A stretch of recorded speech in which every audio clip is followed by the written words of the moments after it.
Good morning दोस्तों। आज oxidation reduction का ये लास्ट पार्ट है जिसमें हम किसी भी एलिमेंट को किस प्रकार से आइसोलेट करते हैं, एक्सट्रैक्शन करते हैं और एलिमेंट कहाँ पाए जा रहे हैं, किस अवस्था में पाए जा रहे हैं, उनको किस प्रकार से शुद्धिकरण करके और उनको हम प्राप्त करके आगे काम में लेते हैं। तो आज का टॉपिक हमारा ये है कि general principle of process and isolation या एक्सट्रैक्शन ऑफ एलिमेंट्स का एक्सट्रैक्शन कैसे किया जाए। इससे पहले हमें थोड़ा सा मेटलर्जी के बारे में थोड़ा देखना पड़ेगा, मिनरल्स देखने पड़ेंगे, ओर्स क्या है, अयस्क वो देखने पड़ेंगे। जो मेटल जो हमारे पास हम कहते हैं अधिकतर मेटल जो है वो स्वतंत्र अवस्था में भी नहीं रहते हैं, वो उनके ऑक्साइड फॉर्म में पाए जाते हैं। ऑक्साइड फॉर्म हम किससे प्राप्त करते हैं? अयस्क से प्राप्त करते हैं। अब अयस्क के अंदर जब हम प्राप्त करते हैं उसके अंदर बहुत से एलिमेंट जो एक दूसरे के साथ अटैचमेंट रहते हैं, बहुत से कंपाउंड मिले हुए होते हैं, बहुत सी अशुद्धियाँ उनके साथ पाई जाती हैं। और हमारा उद्देश्य क्या है? उन अशुद्धियों को मुक्त करते हुए, उन अशुद्धियों को हटाते हुए और एलिमेंट को एक फ्री रूप में, स्वतंत्र रूप में, एक शुद्ध अवस्था में उसको प्राप्त करना। तो इस पर हम पहले थोड़ा सा देख लेते हैं इसको कि इसकी मेटलर्जी क्या है और इसका मिनरल्स क्या है। देखिए मेटलर्जी में क्या है? The entire scientific and technology process use for isolation of metals from the ores, यानी ओर्स से हम मेटल्स को किस प्रकार से आइसोलेट करते हैं। और ये पूरी स्टडी क्या कहलाती है? इसकी मेटलर्जी के अंदर आती है, जो कि आपकी 12th और 11th में भी आ चुकी है। Minerals naturally occurring substance in the earth crust के अंदर क्या नेचुरली अकरिंग जो प्राकृतिक रूप से पाए जा रहे हैं, ऑब्टेन्ड बाय माइनिंग के द्वारा हम इसको प्राप्त करते हैं। ओर्स क्या है? अयस्क those minerals form where metal can be extracted economically and conveniently, जो आसानी से और कम कीमत पे उनको हम आसानी से प्राप्त कर सकें, वो अयस्क से मेटल्स को प्राप्त करना। इनके ऑक्साइड हैं, देखिए ऑक्साइड्स के रूप में पाए जा सकते हैं, सल्फाइड्स के रूप में पाए जा सकते हैं, हैलाइड्स के रूप में, कार्बाइड्स के रूप में पाए जा सकते हैं। ऑक्साइड्स के रूप में जैसे फॉर एग्जांपल हेमेटाइड Fe2O3, ये अयस्क जो है वो ऑक्साइड के रूप में पाए जाएगा। तो आयरन को यहाँ से हम कैसे सेपरेट करें ये हमें देखना होगा। इसी प्रकार से मैग्नेटाइड है Fe3O4, ये दोनों अयस्क हैं किसके? आयरन के। सल्फाइड में देखिए जिंक ब्लेड जिसके नाम से जानते हैं, zinc sulphide, lead sulphides, iron sulphides, ये क्या है? ये सल्फाइड अयस्क के रूप में जिसमें सल्फाइड उपस्थित है। हैलाइड्स के रूप में रॉक साल्ट, सोडियम क्लोराइड वगैरह ये पाए जाते हैं। कार्बाइड्स के रूप में कैलेमाइन, जिंक कार्बोनेट और लाइमस्टोन CaCO3, चूने का पत्थर जो है उसको भी हम प्राप्त कर सकते हैं। और उसके साथ से हम कैल्शियम, इधर जिंक को कैसे प्राप्त कर सकते हैं।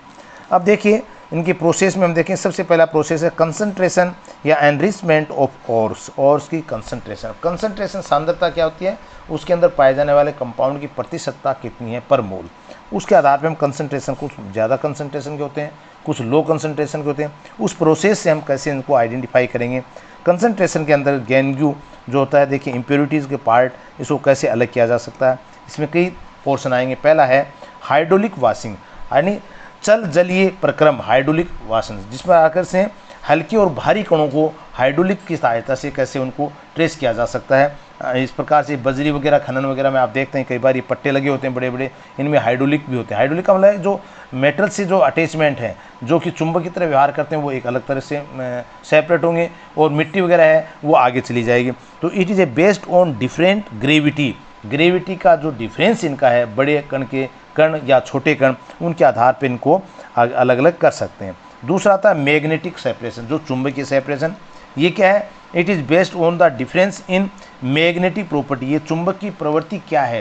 कुछ एलिमेंट है जो चुंबक से बहुत ज़्यादा आकर्षित हो जाते हैं, कुछ हैं जो कम होते हैं। तो जैसे ही पट्टा घूमता है जहाँ चुंबक लगा हुआ है, उसमें आप देखेंगे कि कुछ एकदम पास में गिर जाएंगे उस पट्टे के, कुछ कण जो दूर जाके गिरेंगे। इसका मतलब मैग्नेटिक प्रॉपर्टी के ऊपर भी आप निर्भर करता है कि किस प्रकार से इनका सेपरेशन किया जाए।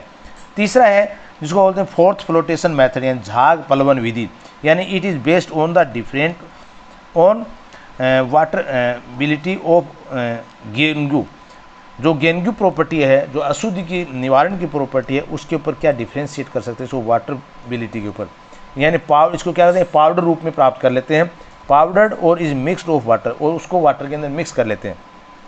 और या इसमें पाइन तेल भी ले सकते हैं, चीड़ का जो तेल आता है उससे भी कर सकते हैं फोर्थ फ्लोटेशन, जो आसानी से किया जा सकता है इसका। इसके बाद इसमें आता है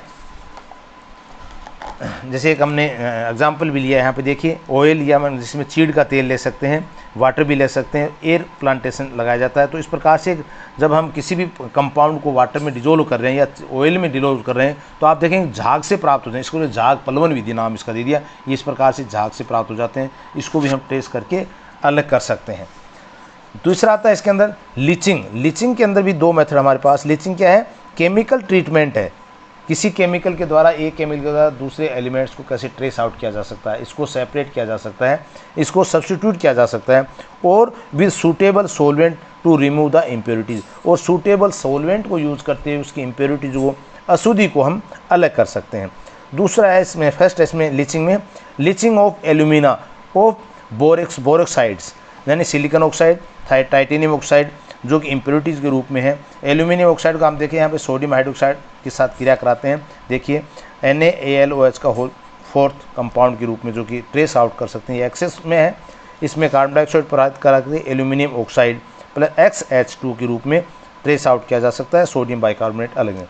ये हमारे पास एल्यूमिनियम ऑक्साइड जो है एक्सेस मात्रा वाटर की है, इसको फिर हम हीट करेंगे तो आप देखें एल्यूमिनियम ऑक्साइड के रूप में प्राप्त हो जाएगा, वाटर जो है अलग हो जाए। तो इस प्रकार से इसको leaching of aluminium for chemical की सहायता से अलग कर सकते हैं। दूसरा इसमें है एक्सट्रैक्शन ऑफ गोल्ड और सिल्वर। गोल्ड और सिल्वर का भी मेथड इसके अंदर दिया। मेटल लिया हमने, पोटेशियम साइनाइड के साथ H2O ऑक्सीजन क्रिया करा करके ये इस प्रकार से कॉम्प्लेक्स प्राप्त करें। कॉम्प्लेक्स को फिर दूसरे मेटल के द्वारा, यहाँ पे हमारे पास एक मेटल पहले था, दूसरा मेटल हमने लिया जिंक को। ये जिंक क्या इस मेटल के द्वारा क्या रिप्लेस हो जाएगा, यहाँ पे देख सकते हैं आप। तो रिप्लेसमेंट मेथड भी इसको हम कह सकते हैं। इसी प्रकार से केमिकल मेथड में हमारे पास आयरन ऑक्साइड का जैसे हमने लिया, फेरिक हाइड्रोक्साइड्स के रूप में, एल्यूमिनियम का जिसका सोडियम मेटा एल्यूमिनेट NaAl2O3 के रूप में भी इसको अलग किया जा सकता है।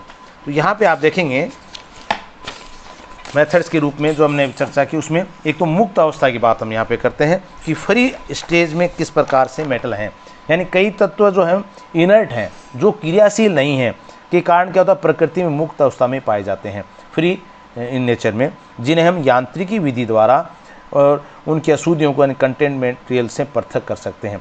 फॉर एग्जांपल जैसे गोल्ड है, लेड है, प्लेटिनम है, हीरा, sulphur, nitrogen, oxygen, argon, helium, neon, ये सब क्या है? इनर्ट हैं, प्रकृति में मुक्त अवस्था में पाए जाते हैं। तो जो मुक्त अवस्था में पाया जा रहा हो तो आसानी से हम ट्रेस आउट कर सकते हैं उसको यांत्रिकी विधि की, मैकेनिकल ट्रीटमेंट की सहायता से।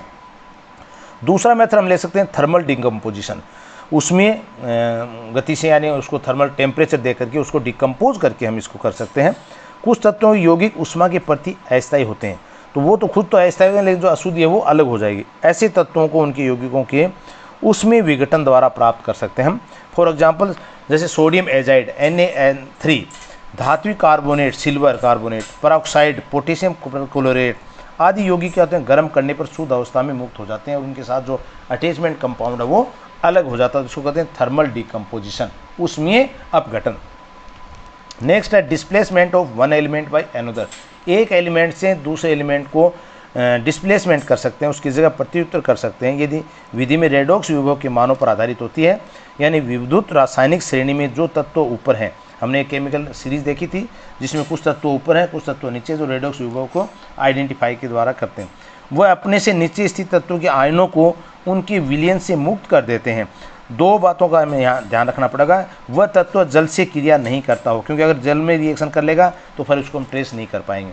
दूसरा, एक सस्ते तत्व की मदद से महंगे तत्वों को प्राप्त किया जा सकता है इसमें, क्योंकि कुछ एलिमेंट्स बहुत महंगे होते हैं, कुछ हमारे पास सस्ते भी हैं। तो रिप्लेसमेंट कर करके, यानी यहाँ पे डिस्प्लेसमेंट कर देते हैं एक एलिमेंट्स का दूसरे एलिमेंट की सहायता से, तो हम सस्ते की जगह महंगे को प्राप्त कर सकते हैं। जैसे हमारा एग्जाम्पल है कॉपर एक्वस में आयरन सॉलिड में लिया हमने, यहाँ देखिए कॉपर जो सॉलिड में प्राप्त हो जाता है आयरन के रूप में निकल जाता है। तो कॉपर एस्क में कॉपर सल्फाइड्स के रूप में पाया जाता है, जो कि खुली वायु के अंदर अगर इसको रख दिया जाए तो क्यूप्रिक सल्फेट बनेगा, और उसके अंदर हम आयरन लोहे की कुछ छिलन डाल दें तो आप देखें कॉपर को हम ट्रेस कर सकते हैं। किसकी सहायता से किया? आयरन डिस्प्लेसमेंट की सहायता से तांबा यहाँ पे मुक्त हो सकता है। तो ये इस प्रकार से एक एलिमेंट से दूसरे एलिमेंट्स को अलग किया जाता है। फॉर एग्जाम्पल दूसरा हमने जिंक सल्फेट का ले रखा, इसको हमने क्या किया? विद्युत अपघटन किया। जिंक सल्फेट के साथ कैडमियम सल्फेट ही पाया जाता है, जिंक सॉलिड्स के रूप में, कैडमियम आयन यहाँ आप देखेंगे जिंक एक्वस में कैडमियम जो एक सॉलिड्स के रूप में प्राप्त, यानी जिंक धातु कैडमियम के ऊपर होता है रासायनिक श्रेणी में, इसलिए आसानी से कैडमियम को यहाँ पे प्राप्त किया जा सकता है। फोर्थ है high temperature chemical reduction method, यानी भट्ठी जो उच्च तापक्रम की जो भट्टियाँ होती हैं उन भट्टी में उच्च ताप पर यौगिकों को उपयुक्त अपचायक के साथ गर्म करके भी पृथक किया जा सकता है। जैसे कार्बन द्वारा अपचयन, iron oxide Fe2O3 plus carbon वात्या भट्टी जो हमारे काम में लेते हैं उसकी सहायता से हम आयरन को अलग कर सकते हैं, कार्बन मोनोऑक्साइड के रूप में निकल जाता है। जिंक ऑक्साइड है, कार्बन के साथ क्रिया करके जिंक को हम प्राप्त कर सकते हैं। तो ये मेथड क्या कहलाएगा? हाई टेम्परेचर मेथड, या हम कहेंगे उच्च ताप की भट्टियों के अंदर भी इसका अपचायक के साथ गर्म करने पर इसको आसानी से अलग कर सकते हैं। अपचायक में जैसे कार्बन को हमने लिया, अन्य धातु के द्वारा भी अपचायक, बेरियम ऑक्साइड को एल्यूमिनियम के साथ करके बोरोन को हम यहाँ पे कर सकते हैं आइडेंटिफाई।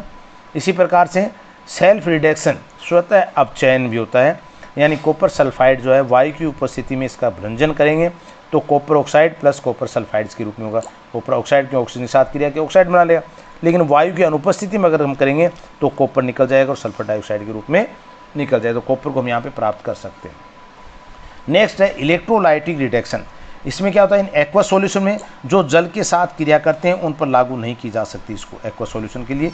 दूसरा है अदर सॉल्वेंट्स में अजलीय विलायक जो जलीय नहीं है, जिसमें जल नहीं है, की उपयोग किया जा सकता है। For example hydrogen fluorides KHI2 में फ्लोरीन के निर्माण के लिए हमने अजलीय HF में KHF2 के विलयन की सहायता से विद्युत अपघटन कराया जाता है। तो यहाँ पे हम आसानी से इसको आइडेंटिफाई कर सकते हैं। नेक्स्ट है इनफ्यूज्ड मेटल्स, गलित अवस्था में भी मेटल हो तब एल्यूमिनियम ऑक्साइड व क्रोमोलाइट Na3AlF6 के गलित मिश्रण को विद्युत अपघट्य द्वारा एल्यूमिनियम को प्राप्त किया जा सकता है। तो ये कुछ मेथड है, इसमें कोई जरूरी नहीं मेथड आपको जर्नल भी पूछ लें तो भी हम पांचों मेथड की सहायता से किसी भी कंपाउंड को कैसे अलग कर सकते हैं, एलिमेंट को शुद्ध अवस्था में प्राप्त कर सकते हैं, वो तरीका है। इसके बाद आता है एक और जो टॉपिक है इसी में, इसके रिलेटेड है ये, क्योंकि अलग से 2 नंबर का पूछ लेते हैं कि एलिगम आरेख क्या है। एलिगम आरेख डायग्राम से आप क्या समझते हैं? तो ये है क्या, वैसे थर्मोडाइनेमिक एस्पेक्ट के रूप में है, यानी विभिन्न तापक्रमों पर डिफरेंट टेम्परेचर के ऊपर अभिक्रिया को मुक्त ऊर्जा किस प्रकार प्रभावित करती है। फ्री एनर्जी जो है वो डिफरेंट टेम्परेचर के ऊपर एलिमेंट्स को, किसी मेटल को कैसे प्रभावित करती है, इसके एक आरेख द्वारा हम बता सकते हैं। और इस आरेख को कहते हैं एलियम आरेख, एलियम आरेख कहते हैं।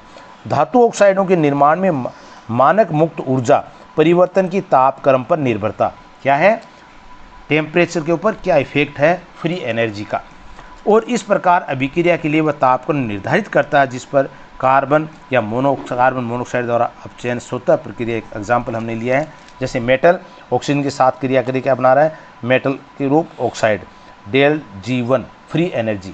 दूसरा हमने कार्बन ऑक्सीजन के साथ कार्बन मोनोऑक्साइड, ये क्या कहा हमने, दूसरी एनर्जी ΔG2, ये क्या है, फ्री मुक्त ऊर्जाएँ हैं इनकी। और यहाँ पे हम देखें कि ΔG2 ग्रेटर देन ΔG1, इसका मतलब इसका मान जो है वो ज़्यादा है, यानी अपचयन के लिए ΔG2 माइनस ΔG1 ऋणात्मक होना चाहिए, ये कंडीशन है। कैसा होना चाहिए मान, ऋणात्मक होना चाहिए। यहाँ पे आप देख रहे हैं नीचे इसमें भी ये MXO, M के X के मोल ले रखे हमने मेटल के ऑक्साइड के रूप में है, कार्बन के साथ इसको क्या, carbon monoxide X mole of metal. वही कार्बन ऑक्सीजन के साथ कार्बन डाइऑक्साइड या कार्बन मोनोऑक्साइड के साथ कार्बन डाइऑक्साइड का प्राप्त करना। तो ये जो सारी प्रक्रिया है किसके ऊपर निर्भर कर रहा है, सेकंड लॉ ऑफ थर्मोडायनेमिक के ऊपर आधारित है, द्वितीय नियम ऑफ उष्मागति के ऊपर निर्भर है। द्वितीय नियम उष्मागति क्या है, ΔG = ΔH minus T ΔS, ये एक सेकंड लॉ ऑफ थर्मोडायनेमिक है, जहाँ पे ΔG क्या है, मुक्त ऊर्जा, ΔH T क्या बता रहा है हमें, तापक्रम पर, यानी T टेम्परेचर के ऊपर, ΔH एंथैल्पी था, ΔS क्या, एंट्रोपी, ये कहलाती है एंट्रोपी, और ये है एंथैल्पी। तो ये T टेम्परेचर के ऊपर एंट्रोपी और एंथैल्पी में क्या परिवर्तन होता है वो ओवरऑल क्या आएगा, मुक्त ऊर्जा परिवर्तन कहलाएगा। इसको हमने एक एग्जाम्पल लिया है, इसके आधार पर आप समझ सकते हैं। M से MXO, कार्बन से कार्बन मोनोऑक्साइड, कार्बन से कार्बन डाइऑक्साइड, कार्बन मोनोऑक्साइड से कार्बन डाइऑक्साइड के लिए एलिगम आरेख की सहायता से इसको हम समझा सकते हैं। आप यहाँ देखते हैं ये गिब्स फ्री एनर्जी है इस ओर बढ़ती हुई, और यहाँ पे क्या है, टेम्परेचर। तो टेम्परेचर वर्सेज मुक्त ऊर्जा के बीच में ग्राफ खींचा गया है, जहाँ पे आप देखते हैं T1 का मान क्या है, T2 का मान क्या है, और ये मान ΔG कार्बन मोनोऑक्साइड का मान है। दूसरा ग्राफ हमारे पास कार्बन डाइऑक्साइड का है, तीसरा ग्राफ हमारे पास कार्बन मोनोऑक्साइड कार्बन डाइऑक्साइड और मेटल एक्सेस के रूप में वाटर के साथ आ रहा है। तो इसमें क्या बता रहा है कि मेटल जो है, मेटल ऑक्स रेखा जो तीनों रेखाओं को भिन्न भिन्न रूप से व्यक्त कर रही है। यहाँ पे आप देखेंगे बिंदु पे काट रही है कौन सी, ये रेखा T1 जो है यहाँ पे ये रेखा जो MX को काट रही है, यानी यहाँ पे जाते हुए कार्बन मोनोऑक्साइड कार्बन डाइऑक्साइड का जो ग्राफ है वो नीचे की लाइन में आ जाता है और मेटल और एक्सेस H2O ग्राफ जो है ऊपर हो जाता है। तो इसको क्या बताया है, MMXO मेटल मेटल ऑक्साइड के रूप में रेखा अन्य तीनों रेखाओं को भिन्न भिन्न बिंदुओं पर काटती है। एक यहाँ पे काट रही है हमारे पास, एक यहाँ पे काट रही है, एक यहाँ पे काट रही है।